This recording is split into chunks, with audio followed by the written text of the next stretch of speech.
Hello दोस्तों, कैसे हैं आप लोग। आज मैं फिर आपके सामने एक नई वीडियो, एक नए व्लॉग के साथ हूं। इस्तकबाल है आपका मेरे यूट्यूब चैनल वाइल्डलेस बाय तारिक में। तो दोस्तों, आज मैं आपको हुमायूं का मकबरा दिखाने लाया हूं, जो एक बहुत बड़ा मकबरा है और इसका जो मेन फोकस है वो हुमायूं की जो कब्र बनी हुई है जिस बिल्डिंग के अंदर, वो मेन फोकस है। उसके अलावा यहाँ पर तकरीबन 100 से ज़ायद कब्रें भी बनी हुई हैं, लेकिन हर कब्र के ऊपर जिस उस पर नाम नहीं लिखा हुआ है, जिसके बारे में ये जानना थोड़ा मुश्किल हो जाता है कि ये किसकी कब्र है। बहरहाल मैं यहाँ पर आया हूँ तो कोशिश मैं पूरी करूँगा कि मैं आपको वन बाय वन हर चीज़ के बारे में बताऊँ और उसके बारे में रोशनास करूँ। तो दोस्तों, जब तक मैं आगे बढ़ूँ, आपको मैं आगे ले चलूँ कुछ दिखाने के लिए, तो आपसे फिर वही गुजारिश है कि आप अगर मेरे चैनल पर नए हैं तो सब्सक्राइब कर दें और लाइक और शेयर करने की भी गुजारिश है। तो आइए चलते हैं, मैं आपको दिखाता हूँ। आज मैं सुबह ही हुमायूं के मकबरे में अंदर जाने से पहले आपको इस तरह के 1 से 2 गेट तकरीबन आपको क्रॉस करना पड़ेगा। और ये एक पार्क नुमा ये जगह बनी हुई है, ये चारों तरफ एक बड़ी चारदीवारी से घिरी हुई है।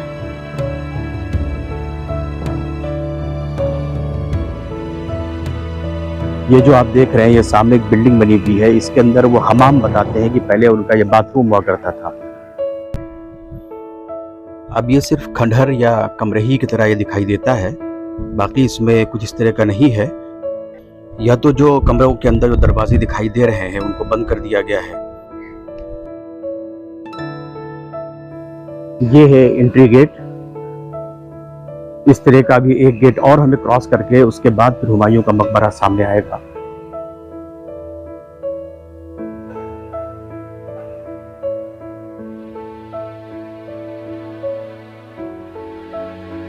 इस पूरे प्रेमिसेस में पेड़ों की तादाद बहुत ज्यादा है। और ये है अब आखिरी गेट एंट्री का। इसके बाद आपको जो है हुमायूं का मकबरा नजर आ जाएगा।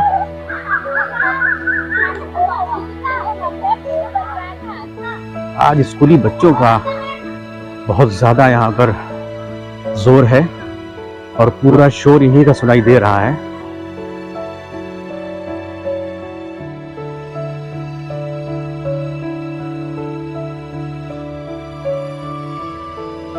देखिए, इस गेट से हम अंदर दाखिल हुए हैं और ये मेन जो बाग है, जिसको चार बाग के नाम से जानते हैं, ये सामने आपको हुमायूं का मकबरा नजर आ रहा होगा।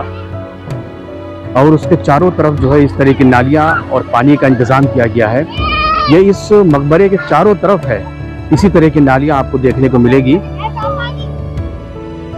बेहतरीन फव्वारा यह हौज में लगा हुआ है। मकबरे की ऊंचाई 47 मीटर है और चबूतरा इसका जो है वो 91 मीटर चौड़ा है।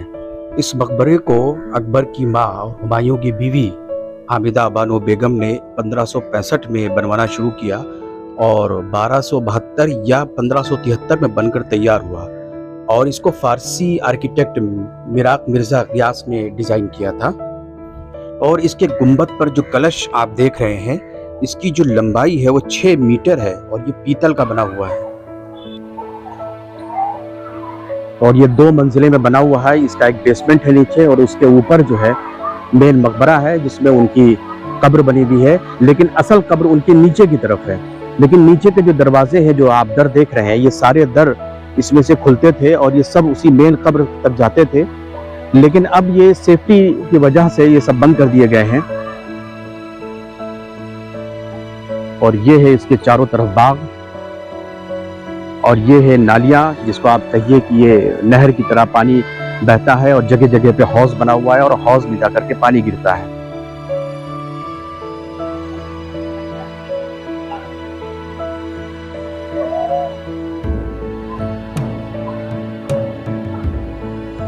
ये जो अभी हमने हौज की बात आपको बताई और ये बताया कि ये नालियां बनी हुई है या पानी इसमें बहता है, तो ये दरअसल कहीं ना कहीं इनके सोच में ये चीज़ थी, बादशाह या राजाओं के या मुगलिया सल्तनत के लोगों में, कि जैसे जन्नत में ये जिक्र किया गया है कि उसमें नहरें बहेंगी और उसमें पानी बहेगा और तमाम बागात होंगे, उसमें तमाम तरह के फल और फ्रूट के पेड़ लगे हुए होंगे। तो उसका ही अक्स इन लोगों ने खींचा था यहाँ पर और उसको ही दिखाने की कोशिश की गई थी। ये देखिए अंदर जाने के दरवाजे, हर दर में दरवाजा लगा हुआ है। देखिए आज मैं देख रहा हूं कि इतने स्कूल के बच्चे यहाँ आ चुके हैं कि ऊपर चढ़ने की जगह ही नहीं है और सीढ़ियां बिल्कुल फुल हो चुकी है।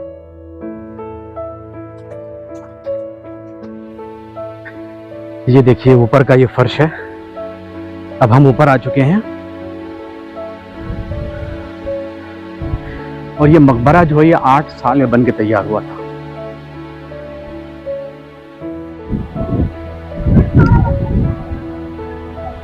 ये देखिए ये चारों तरफ से एक ही तरह दिखाई देता है, इसलिए आदमी को पहचान पाना बड़ा मुश्किल होता है कि कौन सा हिस्सा किधर का है। और ये देखिए सामने से ये एंट्री है और ये चारों तरफ इसका पार्क है।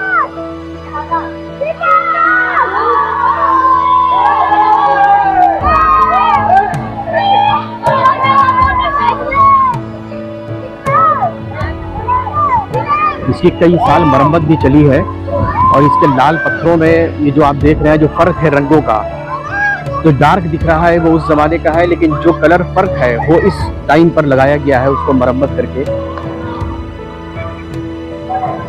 और ये भी देखिए कब्रें हैं सब, ये बाहर की तरफ ये बहुत सारी कब्रें बनी हुई है। जैसा कि हमने आपको बताया अभी कि इसमें 100 से ऊपर कब्रें बनी हुई हैं, जिसके बारे में ये बता पाना बहुत मुश्किल है कि कौन किसकी है।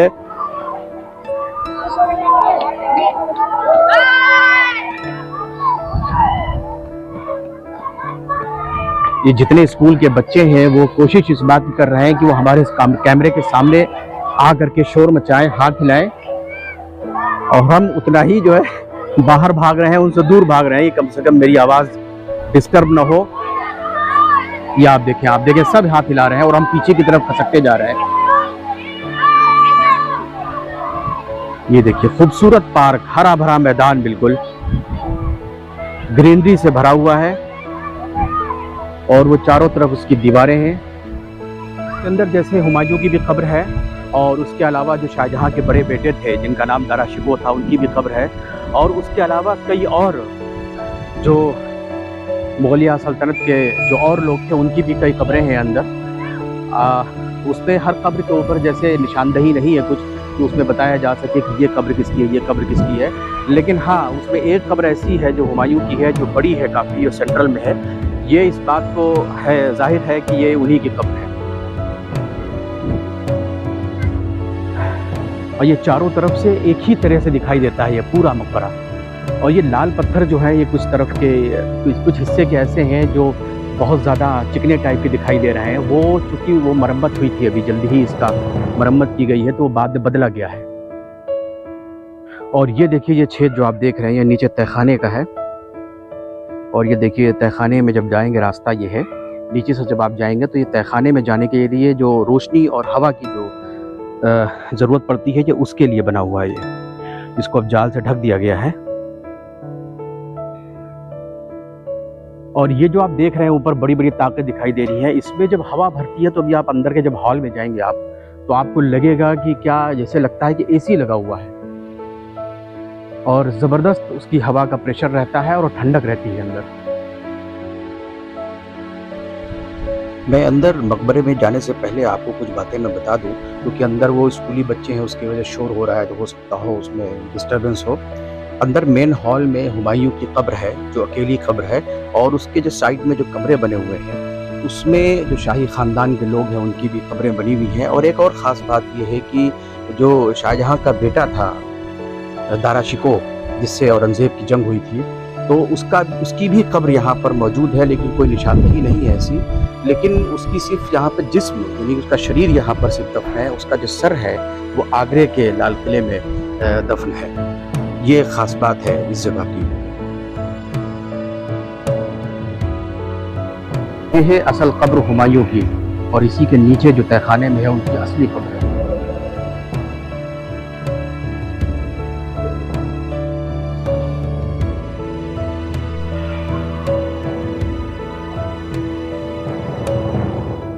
ये इसका मेन हॉल है और ये उसका मेन गुंबद है और ये जो आप देख रहे हैं, ये इसके अंदर ये खुशबू किया जाता था, इस खुशबू के लिए जलाया जाता था, ये जो लटका हुआ है।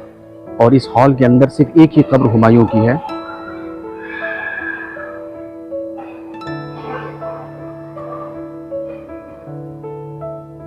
और इससे लगे हुए जो चारों तरफ कमरे बने हुए हैं, उसमें भी अलग अलग मज़ारें हैं। बड़े ही सिस्टमेटिक ढंग से बना हुआ है। अब जैसे इस कमरे के अंदर 3 मज़ार बनी हुई है।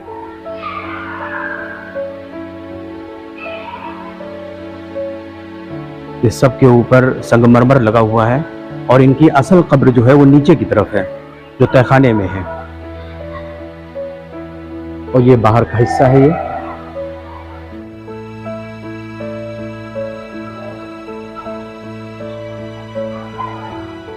और ये हॉल।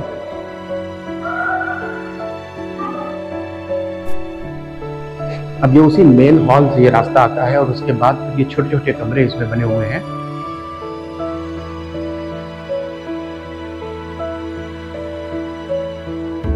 और इसी के साइड में, जैसा कि हमने आपको बताया कि पहले भी खबरें थी जिसमें दारा शिकोह की भी थी और भी तमाम लोग हैं जिनके ऊपर कहीं पर भी कोई नेम स्लिप या इस तरह की कोई निशानदही नहीं है, इसके बारे में आपको बताया जा सके।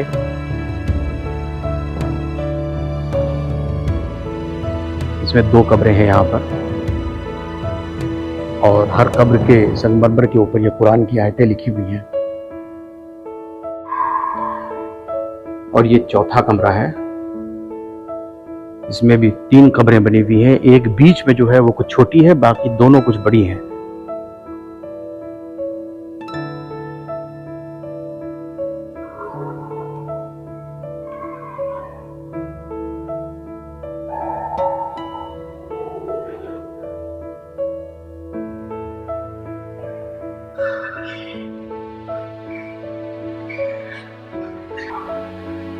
और ये मेन एंट्री का जो गेट है, यहाँ से जो एंट्री होती है, और ये उसका हॉल है। इसके ऊपर नक्काशी आप देखें, बड़ी खूबसूरत नक्काशी की गई है।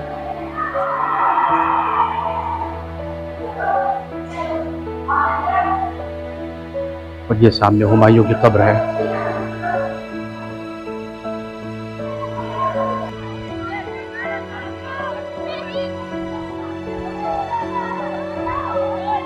How are you? Bye. Which country?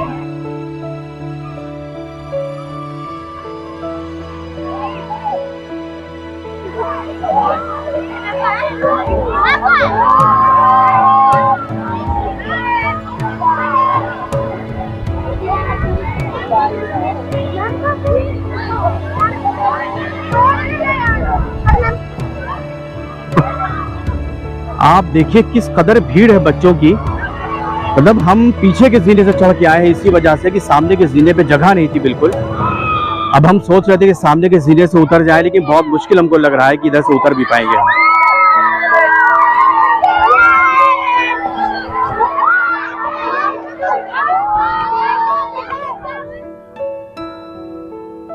दोस्तों एक बात मैं बता दूं जो बहुत ही खास बात है यहाँ की, कि जब 1857 की जब क्रांति हुई थी और उसमें जब अंग्रेज़ों ने हर तरफ कब्जा कर लिया और बहादुर शाह जफर भी उनसे जंग हार चुके थे, तो उन्होंने आखिरी बार इस दिल्ली को छोड़ने से पहले यहाँ पर आकर के फातिहा पढ़ना ज़रूरी समझा कि उन्होंने सोचा अपने दादा की मज़ार पर, यानी हुमायूं की मज़ार के ऊपर आकर के फातिहा पढ़ लें, उसके बाद फिर दिल्ली को छोड़ा जाए।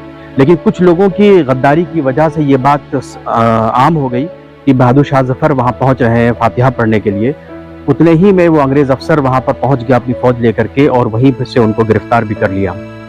और उनके जो 2 बेटे थे, उनका कटा हुआ सर भी उन्हीं के आगे इसी मकबरे में पेश किया और कहा कि ये तोहफा है आपके लिए। तो ये है वो मकबरा हुमायूं का, जहाँ पर ये तारीख दफन है। और न जाने कितने राज इस मकबरे ने, इस ज़मीन ने अपने अंदर दफन कर रखे हैं, जो हिंदुस्तान की तारीख से जुड़ी हुई है।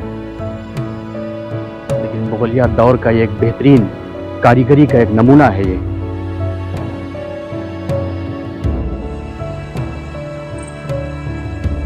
ये देखिए इसके गुंबद पर जो कलश लगा हुआ है पीतल का, वो आज भी देखिए उसी तरह से चमक रहा है और वैसे ही शाइनिंग है इसमें।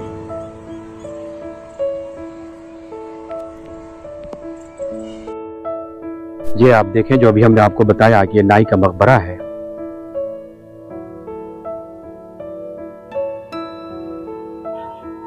ये देखिए,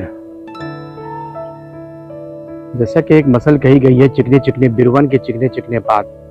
तो साहब क्या बात है, नाई ने भी एक जगह अपनी बना लिया और उसका भी एक मकबरा बनकर तैयार हो गया।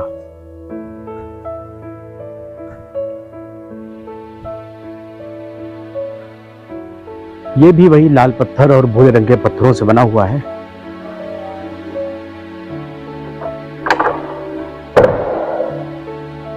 ये है कब्र, ये है उसका गुंबद।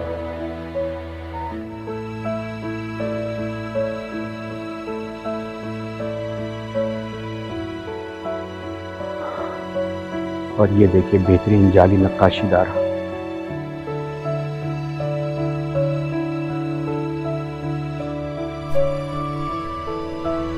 ये वही नाई का मकबरा है, शाही नाई जो हुआ करते थे, जिनकी ये भी कब्र हमने आपको दिखाया है। ये उन्हीं का ये मकबरा है, इसका ये बाहर से ये व्यू है।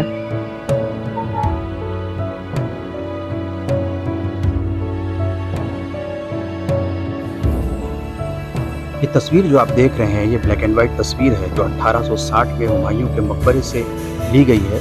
ऐसा देखने से लग रहा है जैसे पूरी जगह उजड़ी हुई है और एक खंडहर की तरह दिखाई दे रही है। तो ये भी एक आप देख सकते हैं इसको कि पहले ये किस तरह का दिखता था।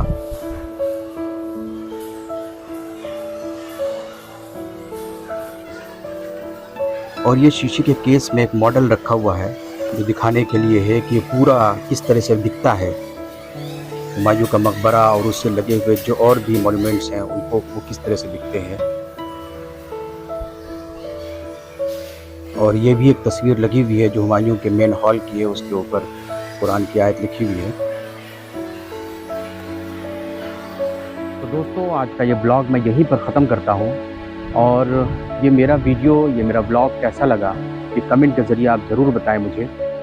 और अब मैं चूँकि ये ब्लॉग यहीं पर ख़त्म कर रहा हूँ, तो एक बार फिर मेरी आखिरी गुजारिश आपसे ज़रूर है कि इतनी मेहनत करने के बाद, इतना सब कुछ दिखाने के बाद, एक गुजारिश यही है आपसे कि अगर आप हमारे चैनल पर नए हैं तो उसे सब्सक्राइब कर दें और शेयर और लाइक भी करते रहें, ताकि उससे हमें एक ताकत मिल जाए। और आपके कमेंट से भी हमें एक बहुत ज़्यादा एक ताकत मिल जाती है। और जब आप लोग शेयर करते हैं वीडियो को तो लोग व्यूअर्स बढ़ते हैं, उस पर लोग हमारे सब्सक्राइबर भी बढ़ते हैं, तो उससे हमें भी एक बड़ा सुकून मिलता है। इसको यहीं पे एंड करते हैं और आखिर में मैं यही कहूँगा आपसे कि कमेंट के ज़रिए मुझे आप ज़रूर बताएं कि वीडियो कैसी लगी। और अब आप खुश रहें, सलामत रहें, अपना और अपनों का ख्याल रखें। मिलते हैं अगले ब्लॉग में या अगली जानकारी के साथ।